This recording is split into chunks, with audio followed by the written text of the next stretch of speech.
If you want to be successful in your marriage, the thing that you have to do is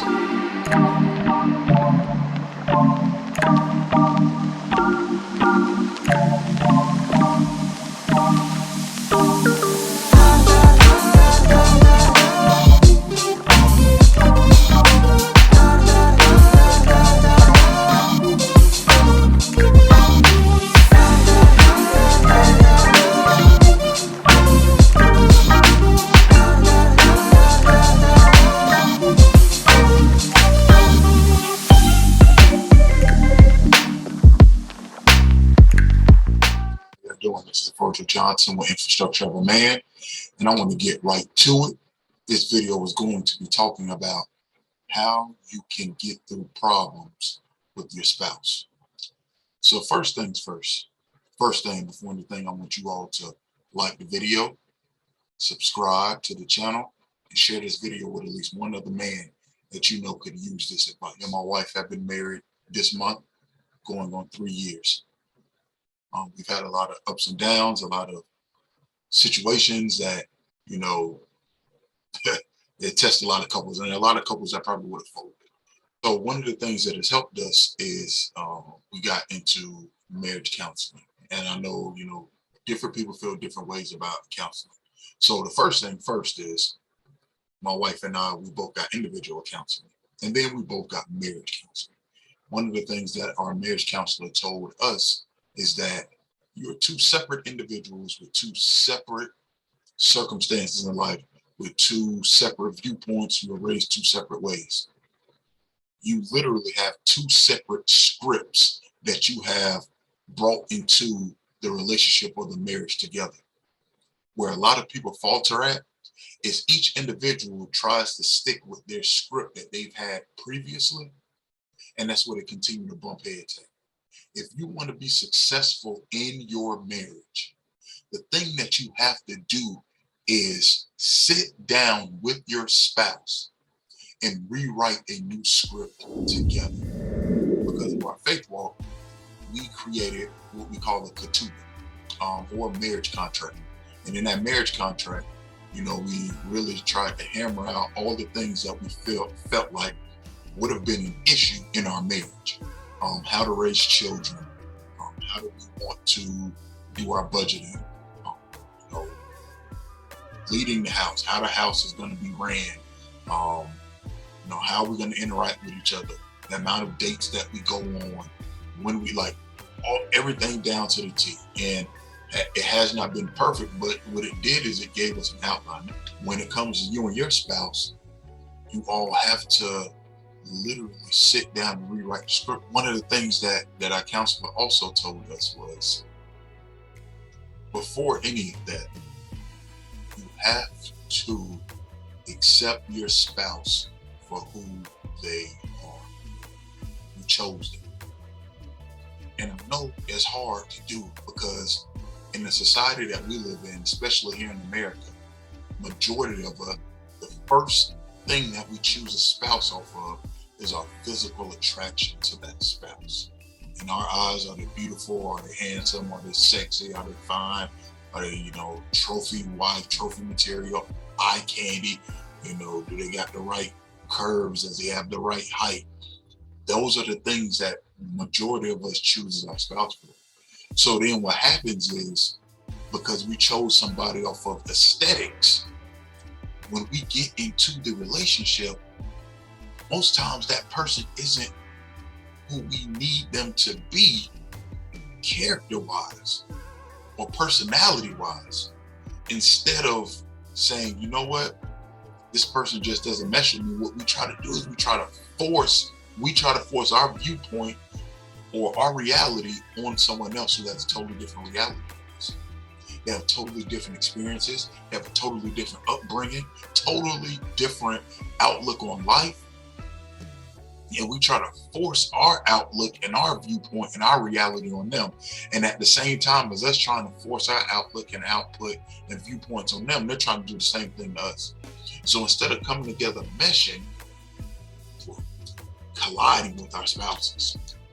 And instead of getting it right, we try to be right. And that's what we're messing up at. We're messing up because we're trying to be right as opposed to get it right. And most times, you know what? A lot of times, a lot of situations, you are right. You will be right.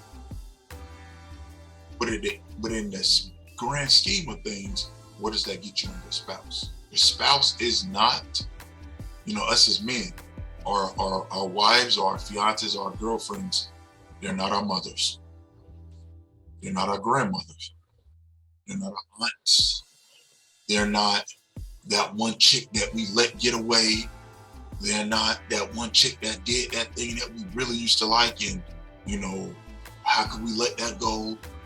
They're not our work boo or work wife.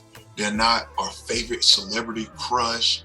They're not, some of us got infatuation with, female dancers. They're not that female dancer that you like to give your money to at the club. They're not that one chick that you bump into every weekend when you go out clubbing and that you really want to, like, they're none of that. They are their own individual. And if you want to make things work, you have to learn that individual for who they are and then accept that individual for who they are if that's where you want to be at. Instead of picking spouses off of looks, is you can actually get to know people. And when you get to know people, then you can realize that this personality, do their characteristics, do their morals, do their values, are they lining up with what I want? And that way you don't have to try to force somebody to do what you want to do. Case in point, right now on the internet, there's a big, not saying big, but there's this debate. We have just having the same debate over and over again about who should pay the bills, men or women, 50-50. Here's my take on it. Do what works for you in your household. Now, in order for you to do what works for you in your household, you have to find someone that agrees with you. And what's happening is you have individuals who are not seeking out someone who agrees with them. So you have women who feel like the man should pay all of the bills and she should be able to just sit home and whatever. I don't know. Everyone has something different, has a different journey. But then they go out and get with men who have never in their life taken care of a household. And then they try to force this man to do something that he's not accustomed to doing. And then they're miserable. They're making this man miserable. Just all of these different crazy scenarios. But then you also have some women who feel like we should go 50-50, like we equal. This ain't 1950, this 2022. Like, I want to pay half the bills, I want you to pay half the bills. But then they go get with men who have a traditionalist mindset where, no, the woman should have to pay anything. So then what happens is, now the man feels like his toes are getting stepped on, and now it's causing friction in the house. You can avoid all of that by being with someone who shares the same thought process as you. So men, if you're a man, you got to be honest with yourself where you're at. Forget what society says. Forget what people on social media say. Who are you as a man? Stick to that and be proud of that, because there's somebody out there for you if you have not already met somebody. But if you have not, you have to be honest with where you're at. Don't flaunt yourself as a man who, I want to pay for everything, but that's really not you, or that's not where you're at in your life. If that's where you want to be at, don't date until you get to that point. Or if you're someone who feels like, hey, let's go 50-50, you can't date a woman who feels like a man should pay for everything. You shouldn't even waste your time, no matter how good she looks. Don't waste your time, because you're gonna cause you more headache and more heartache. And you're gonna go through all these unnecessary stresses and struggles that you shouldn't have to go through. As men, we have to, and this video for women, I know some of y'all may let your wives watch this video or whatnot, because this is dealing with couples, but as an individual, you're dating someone, you're married to someone, you're engaged to someone, you're in a relationship with someone, you have to accept that individual for who they truly are, authentically. And I know when we get in marriage, it's kind of too late for the second part, where if you're still in the dating phase or in the relationship phase or even the engagement phase, and you feel like you can't accept that individual for who they are, but then you gotta let them go. Don't try to force your thought process on them. Don't try to force your will on them if they're not open to it. Now, if they're like, you know what, I can see things from your way, then be patient, give them the time. But if they're like, no, this is how I am, and you're like, oh, this is how I am, you ain't gotta be nothing, you don't have to be anything dramatic. Go your separate way, go their separate way. But as a man, we have to first off, accept the woman where she's at. But before that, know what we truly want in a woman, know ourselves, know what we want in a woman, and then pursue a woman that allows those two things to align together. It's very important that you do that, because life is already a challenge, and it's supposed to be. Life is already a challenge for us as men. So for us as men, if life is already a challenge, why would you want to add an unnecessary headache and burden on top of that by having to go to unnecessary war inside your home? Your home is supposed to be where peace is at. But if you brought in someone who has the mindset of the structure that you want in your home, you're not going to have very much peace. And then that's when you go and you get yourself into trouble by, you're either entertaining things outside of the home, or you're just not fully dedicated to the home like you should be as the man. So it's very important that you as the man set the standard by accepting who you are, finding a woman who has that same aligned thought. Now, I know you're not going to think the same. I'm not saying go out there and find a woman who thinks like you, but go out there and find a woman who shares the same values as you do. Do you want to know why arranged marriages work or have a higher succession rate than marriages where individuals choose their spouses? Because at the end of the day, you have one family and another family who share the same values, and they instill these values into this man and this woman and brought them together. So this man and this woman who don't know each other, they have a higher succession rate because their character, traits, and their values are in line. So everything else can fall on top of that. It's like they have the proper foundation, so you can build whatever type of house on that foundation. What happens is in societies like us, where we can choose our spouse, you don't necessarily know the intricacies of how someone else was raised. Like, they can tell you their childhood, or you can kind of guess depending on what side of town they're from or what part of the country they're from, but it's difficult to know the intricacies on it. So something that you may have a woman who she was raised by men who her father didn't let her mother work, her grandfather didn't let her grandmother work. Like, these was big, burly, always doing muscular work type of guys, and you a guy who you work in IT. So no, you're not fixing pipes underneath the sink. You're not changing tires. Guess what? That doesn't make you less of a man. It makes you the type of man that you are.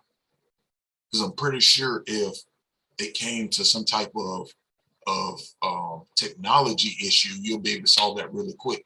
And that's just as important as being able to change the tire overnight. You can hire somebody to change the tire, but if she doesn't view what you do as manly, y'all gonna bump heads all the time, because she gonna feel like, oh, grass need to be cut. You gotta cut the grass.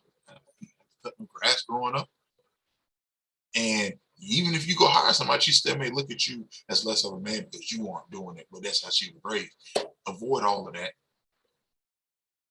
by being honest and saying, hey, no, this is who I am.